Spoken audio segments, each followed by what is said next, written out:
بسم اللہ الرحمن الرحیم۔ السلام علیکم ناظرین، میں آپ کے لیے ایک حدیث جو ہے امام جعفر صادق علیہ السلام سے اور ایک حدیث رسول خدا صلی اللہ علیہ وآلہ وسلم کی، جس کو مولا علی علیہ السلام نے بیان فرمایا، اور اس کے بعد امام جعفر صادق علیہ السلام نے اس ہی رسول خدا صلی اللہ علیہ وآلہ وسلم اور مولا علی علیہ السلام کی اس حدیث کو ہم تک پہنچایا۔ یہ دونوں حدیثیں ظاہری طور پر جو ہم تک پہنچی وہ امام جعفر صادق علیہ السلام سے ہیں، اور شیخ صدوق علیہ رحمہ نے کمال الدین و اتمام الرحمہ جلد نمبر 2 باب علامات ظہور امام مہدی علیہ السلام میں ان دونوں کو لایا ہے،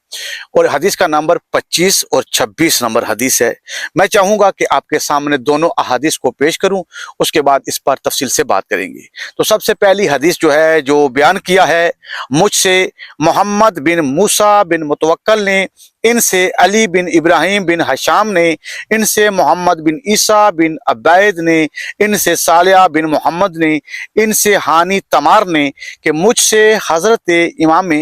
جعفر صادق علیہ السلام نے فرمایا کہ صاحب امر کے لیے غیبت ہے، پس بندے کو چاہیے کہ وہ اللہ سے ڈرے اور اس کے دین سے تمسک رکھے۔ اب دوسری حدیث جو ہے اس کو بیان کیا ہے اسحاق بن عیسیٰ اور محمد بن حسن نے، ان سے سعد بن عبداللہ نے، ان سے احمد بن محمد بن عیسیٰ نے، ان سے علی بن حکم نے، ان سے سیف بن عمیرہ نے، ان سے داؤد بن فرقد نے، ان سے حضرت صادق آل محمد علیہ السلام نے فرمایا کہ حضرت علی ابن ابی طالب علیہ السلام نے رسول خدا صلی اللہ علیہ وآلہ وسلم کے ساتھ ان کی غیبت میں رہے، یہاں تک کہ کوئی حضور اکرم صلی اللہ علیہ وآلہ وسلم کے امر رسالت کو نہیں جانتا تھا سوائے حضرت علی علیہ السلام کے۔